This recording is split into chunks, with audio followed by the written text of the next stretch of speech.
the grapevine. Amy kind of alluded what we're talking about today, the idea of story. How many of you like a good story? Who are my book readers out there that are like book? Okay, look at those hands. I love it. I love to read. I'm not a fiction reader, though, so that puts me in the movie category. Who are my movie watchers out there?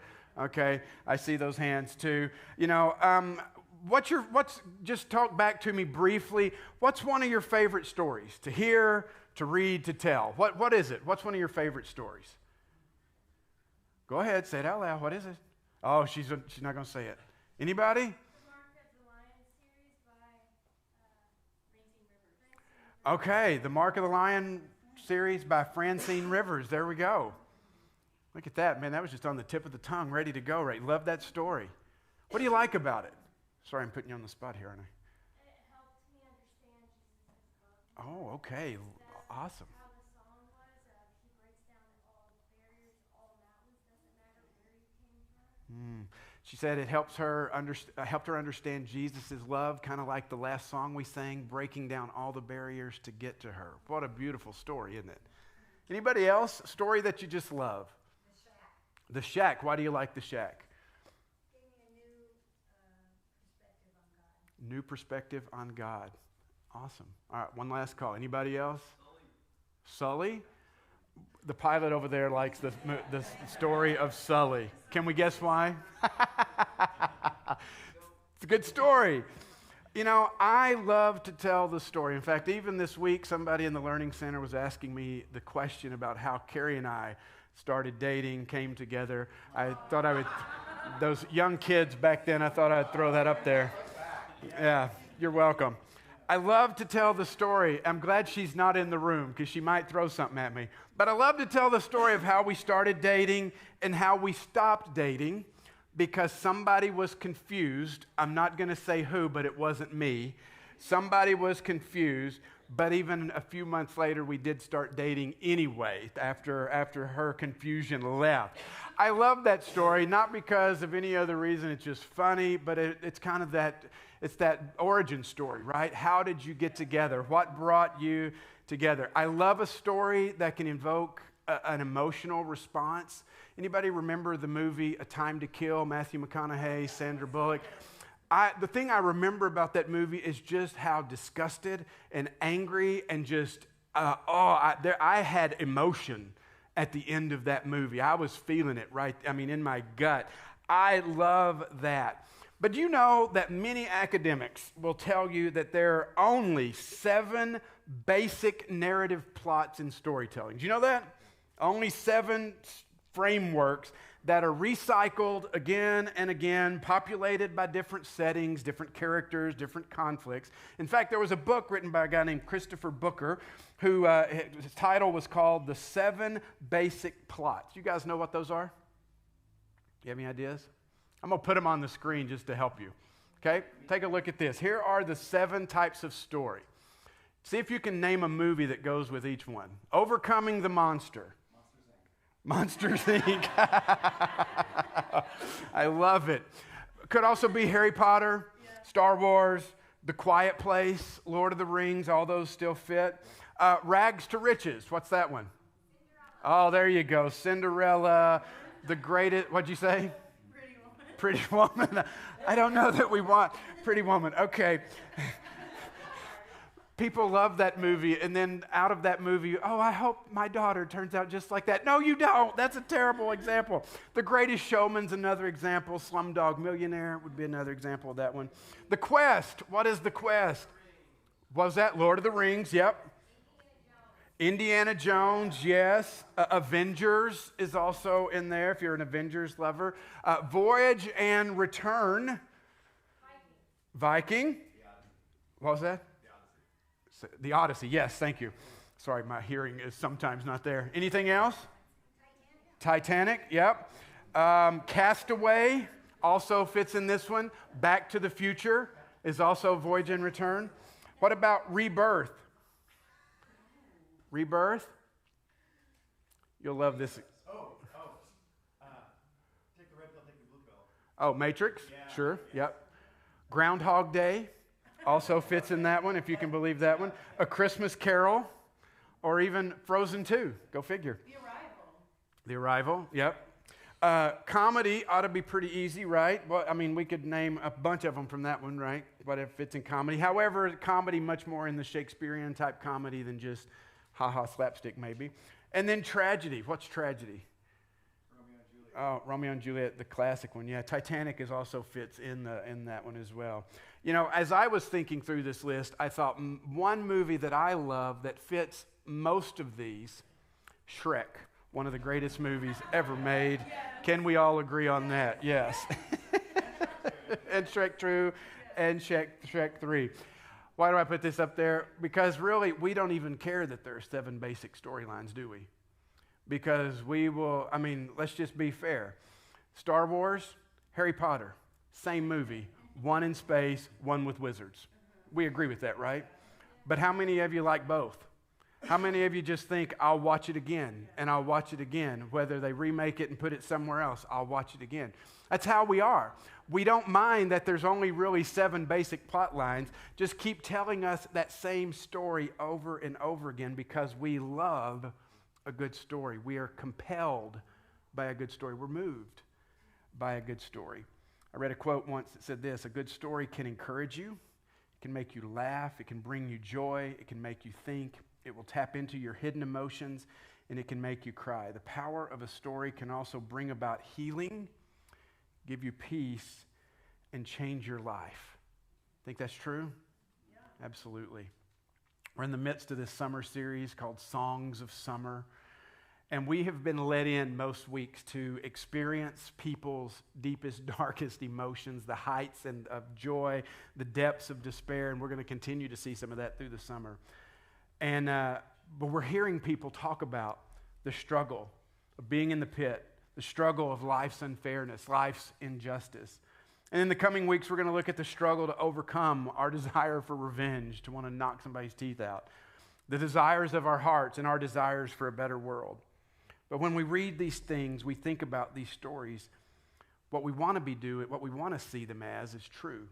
We want to be moved by their honesty, the transparency, and hopefully we'll be challenged in our own lives in how we live and how we respond to God. One of the problems I think we have, though, is when it comes to storytelling, we love to be story listeners and less storytellers. And there's real power in being storytellers. There's real value, as Amy talked about, the Becker stories, the Becker books that are passed down. This year, for one of the gifts, I can't remember, maybe it was Christmas, Hannah bought Carrie and I a subscription to a service called Storyworth. Anybody heard of that? Yeah. I must admit I'm a little behind. I need to go home this afternoon and catch up. But what it is every week I get an email, Carrie gets an email, and they ask us a question, different question for each of us. And it's just asking about our lives, asking about our first job and college and our parents and just our upbringing. And at the end of the year, what they've paid for isn't just for us to write these things, but they will put this into a book and mail it to them. Just goes to show there's power in story. Today, what I want us to do is I want us to look at Psalm 78. It's unlike any of the Psalms we've looked at. Really, it's going to be different than most of the Psalms that we look at this summer. It has 72 verses. Don't worry, we're not going to read them all. It is the second longest psalm in the book. But the makeup of the book is even different because it's considered a historical psalm. It's a psalm that's going to tell a story. It's the history of the people of Israel. And it's also different because of who it addresses. Most of the psalms address God. You know, a heart cry, prayers is what they are. But this psalm does not address God, even though God's a big part of it. He's mentioned over and over. But this isn't praying to God. It's the retelling of the story to the people. This is written to the people. And you're going to see even in how it begins, who it's written to. Let's just take a look at it. Psalm 78. Let's read the first part of this. My people, hear my teachings. Listen to the words of my mouth. I will open my mouth with a parable. I will utter hidden things, things from old, things we have heard and known, things our ancestors have told us. We will not hide them from their descendants. We will tell the next generation the praiseworthy deeds of the Lord, his power, and the wonders he has done. He decreed statutes for Jacob and established the law in Israel. which he commanded our ancestors to teach their children, so the next generation would know them, even the children yet to be born, and they in turn would tell their children. Then they would put their trust in God and would not forget his deeds, but would keep his commands. They would not be like their ancestors, a stubborn and rebellious generation whose hearts were not loyal to God, whose spirits were not faithful to him. Kind of a powerful 8 verses, isn't it? 8 out of 72. But man, what a start. You know, last week we talked about a psalm that was written by Asaph. This one is also written by Asaph, a leader of worship for the Israelites. And look at how he starts it. How does he start this psalm? He basically says, look, listen up. Hey, people, listen. I got something to say, and this is important, and I want you to listen up. The story I'm about to tell you is a story worth telling, and it's a story worth listening to, and a story worth remembering, and a story worth retelling. Have you ever thought about what makes a story worth telling? What makes the story worth telling? I mean, when Asaph begins this, what is it that makes him so compelled? Is it because of how awesome Israel is? No, he dispels that quite early, doesn't he? You people fled from God. You turned your back on him. Your spirits were not faithful to him, is what he says. No, it's not how awesome Israel was. It wasn't how they followed God so faithfully and how they made such great choices. In fact, as we know the history of the Israelites, we know better than that. Well, what was it then? Was the point of the story how bad they had strayed? How worthless they were, how much they just screwed up, how poor their choices were? You know, this may be closer to reality and truth, but if you read the remainder of the psalm, you'll discover that that's not the point of this either. Yeah, the psalmist Asaph mentions how they turned their back on God, how they didn't stay with God. But their mistakes, their sin, is not why this story is so compelling. It's not why the story is worth telling. What Asaph sees and what made this story so worth telling is that this story was the intersection of their story and God. What he's going to lay out for them is, here's where you are, here's where God is, and this is how God has been involved with us from the very beginning. How God said to them, I'm going to be your God. How God says to them, I'm inviting you to be my people. I'm the one who made you. I'm the one who knows you. I'm the one who loves you. It's a story about God saying to his people, I want to take up residence with you.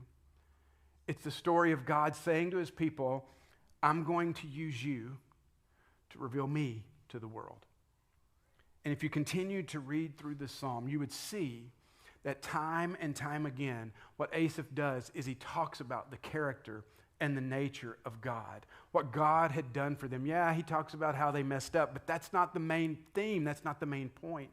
I mean, just take a look. I've compiled some verses here. Like in 12 through 15, look at what he writes. He says, he did miracles in their sight of their ancestors. He divided the sea. He led them through. He made the water stand up like a wall. He guided them with the cloud by day and with the light from the fire at night. He split the rocks in the wilderness and gave them water as abundant as the seas. Who's the point there? Who's the subject of that whole conversation there? God.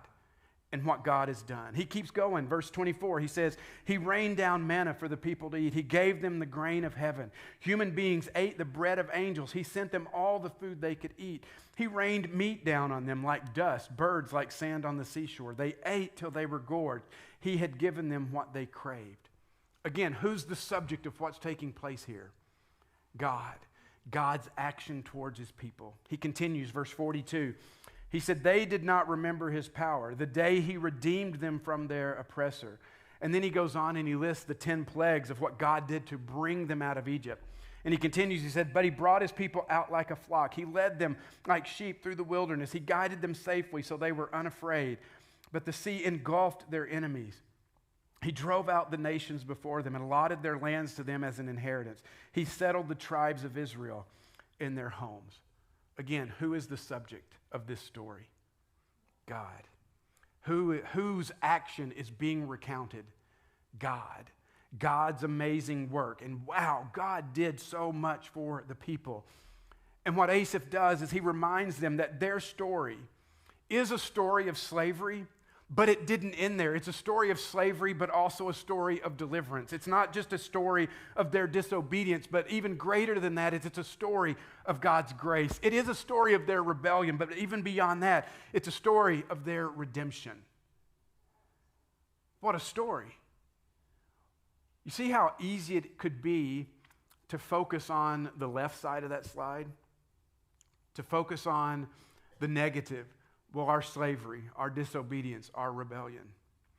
And yet what Asaph does is in mentioning these things as he continues to remind them time and time again that God is bigger than your greatest failure. That God can do more than your biggest mistake can set you back. God is a God of deliverance. God is a God of grace. God is a God of redemption. And that is the story that Asaph is telling. And what makes their story worth telling is the same thing that makes my story worth telling and your story worth telling, because my story is also the story of God. It's a story of deliverance. It's a story of grace. It's a story of redemption. It's the intersection of my story and God and His work in my life. And your story is that same story where God has intersected your life. And as we sit back and we think about what God has done for the nation of Israel here, when they were taken off and they were in captivity, even then they were reminded of the story. Your story doesn't end here, because it's a story about His deeds, about His power, about His mighty wonders, about His incredible miracles. Their story is really our story. It is the intersection of where we have met God, where better said, where God has met us in this life, and what He has done in and through us. And that is a story worth telling. And not just that it's a story worth telling, it's a story that others need to hear. But there's a challenge in this, and Asaph talks about it. It's why we need to tell the story. Do you know why? Because if we don't tell the story, often we forget the story. We've heard the quote before, those who do not know the past are condemned to repeat it. I had an uncle one time that said this. He says, those that do not learn from the past probably had a coach as a high school history teacher. Maybe that's true as well.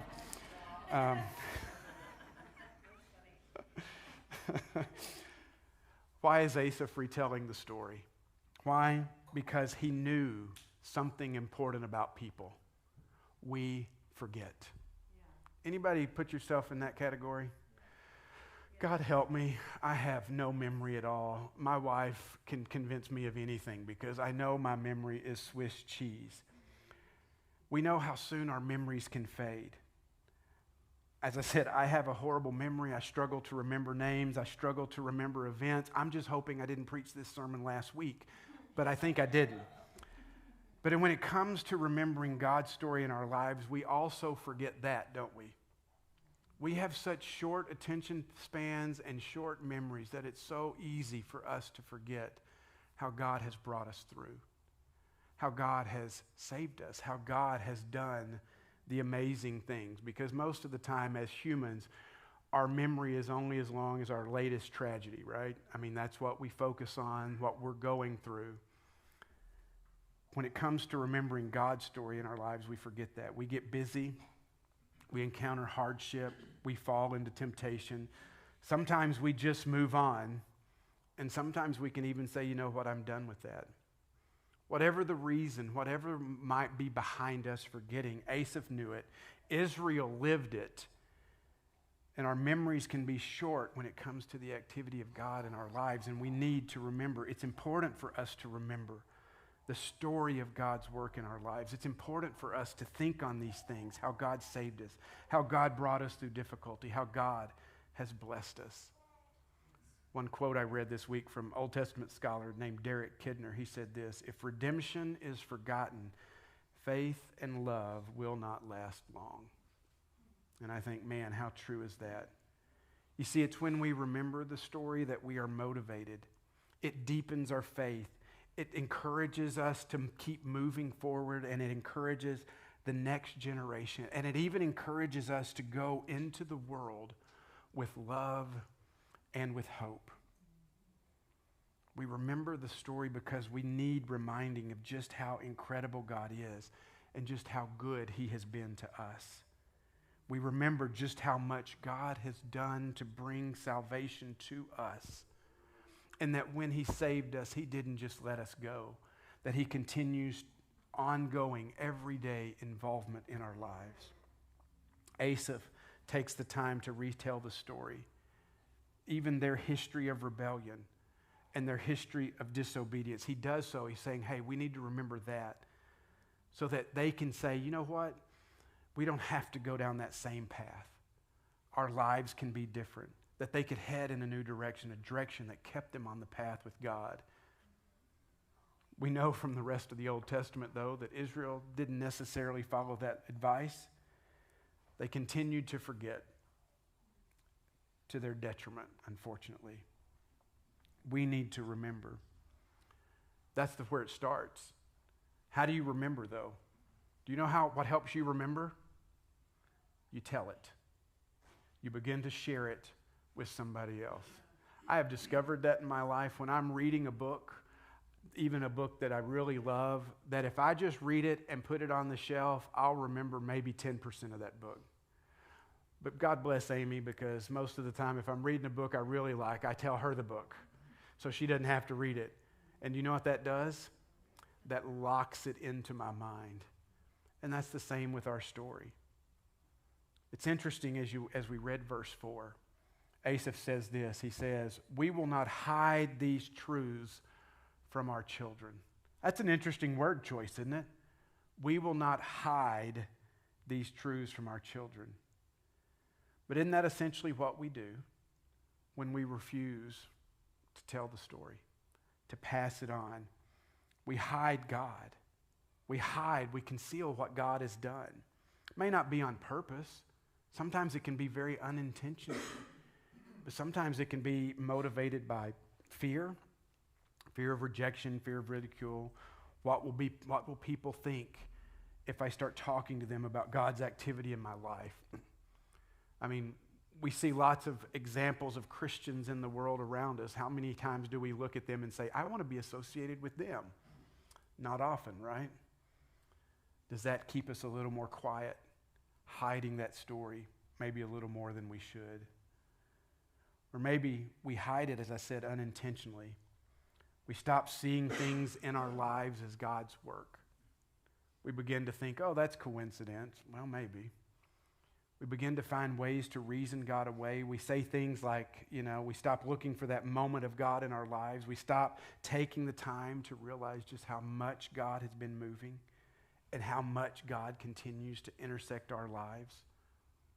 As we think about God's story and our story, are we hiding it? Are we hiding it not just by how we speak and maybe retelling, but even in how we live? You see, I think there's a danger for us to forget, but there's also a danger for us to hide it. We've got to be willing to tell the story. Why? What's the point? Well, as I said, as we retell the story, we remember God. We remember who he is. Hopefully it sets us on a new path.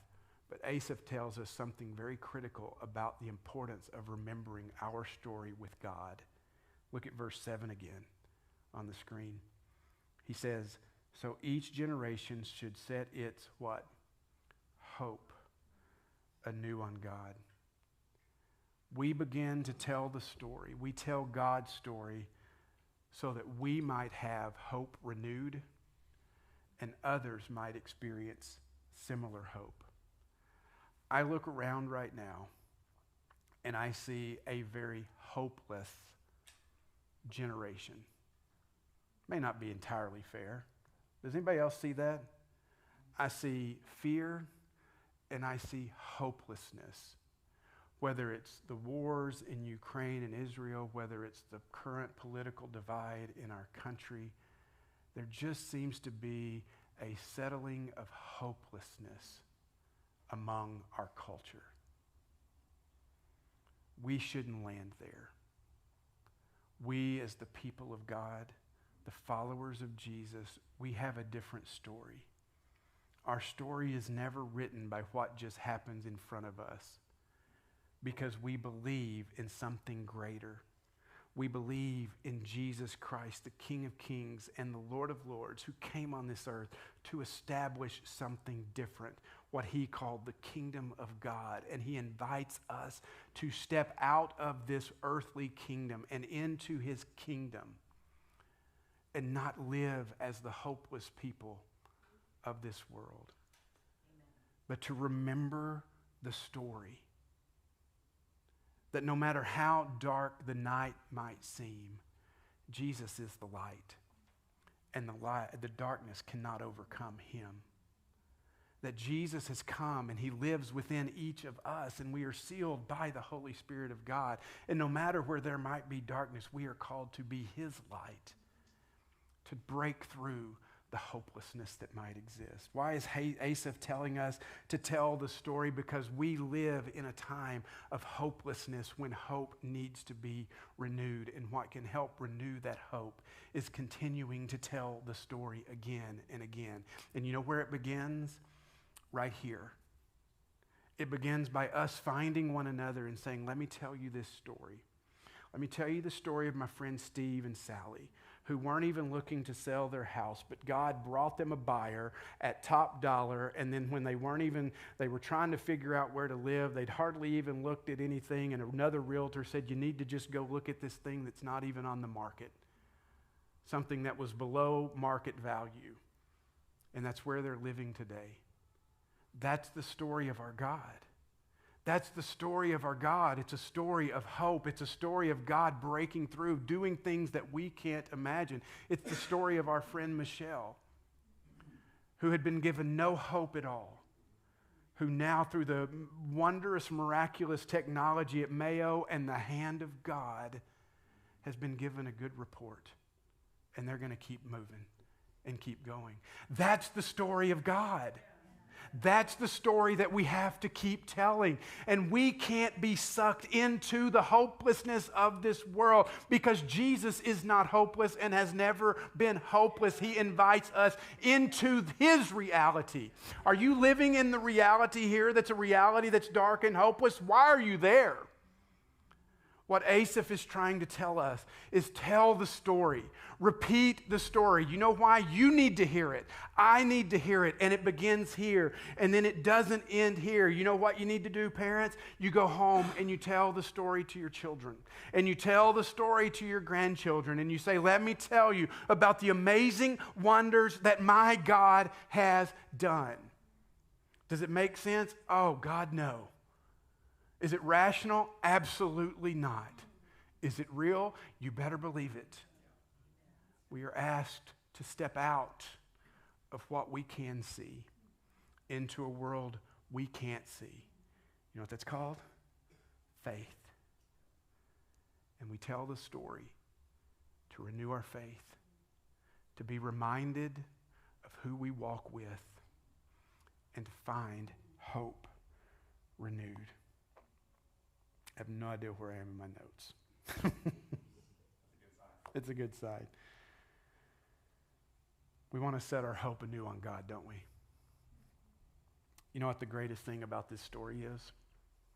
It's not done. It's not done. It's still being written. It doesn't matter if you're on the mountaintop or in the valley. The story's not done. Till Jesus says it's done, it's not done.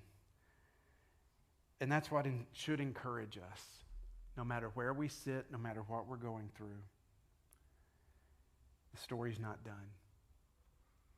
Amy encouraged you to do this morning, but just to think about your story. Where has God intersected your life in the last week, in the last month, in the last year? Who can you tell? Who can you share that story with? Are you willing to share it?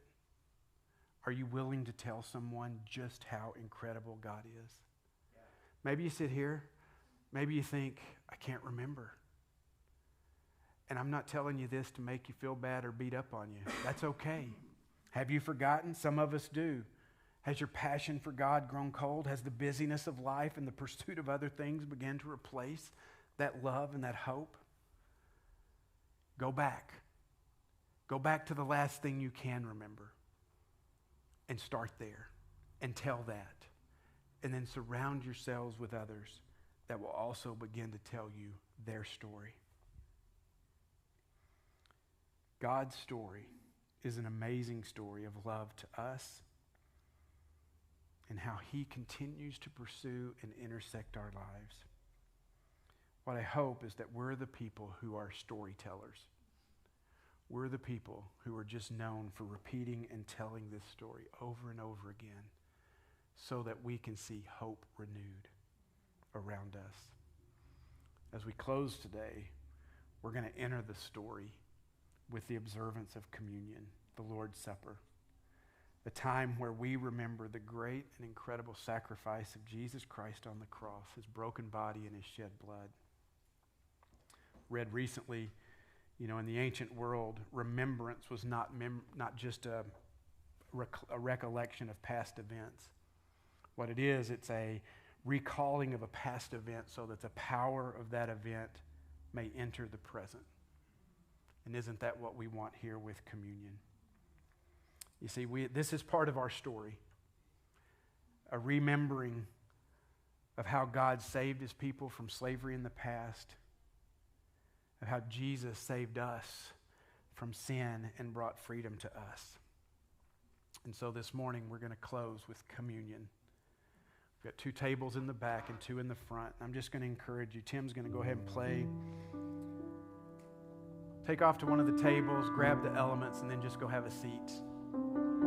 And as you wait, as you sit there, just kind of hold on to them and think about the story. Where has God intersected your life? Maybe you're sitting here and you're thinking, I don't know. Can I tell you, we'll help you figure that out. What Jesus Christ has done on the cross rewrote my story, rewrites your story, and gives us hope and life. Come to the tables, they're open.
Is anybody here a witness to the power of Jesus in your life?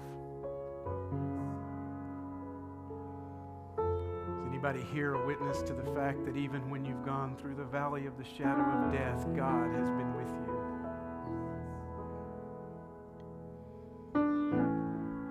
Anybody a witness to the fact of the power of Jesus Christ, that you were dead in your sin and he brought you life?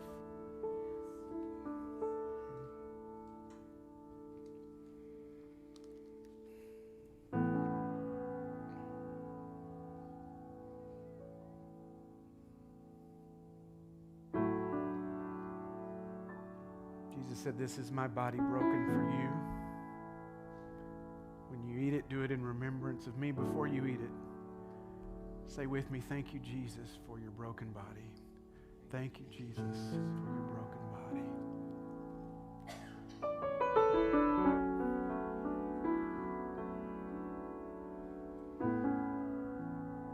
Jesus said, this is the cup of his blood that is shed for you. Without the shedding of blood, there's no forgiveness of sin. He said, this is poured out for you.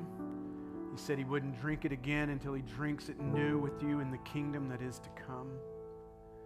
When you drink this, remember him. Say with me, thank you, Jesus, for your shed blood. Thank you, Jesus, for your shed blood. Father, what can we say?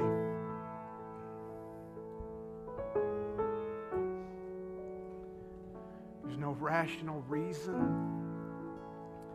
that we should have the story that we have. There's no rational reason that you should continue to pursue and intersect our lives. But you have come in, you've taken our brokenness, you've taken our pain, you've taken our suffering, you've taken our disgrace, you've taken our guilt, you've taken it all. And you've rewritten our story.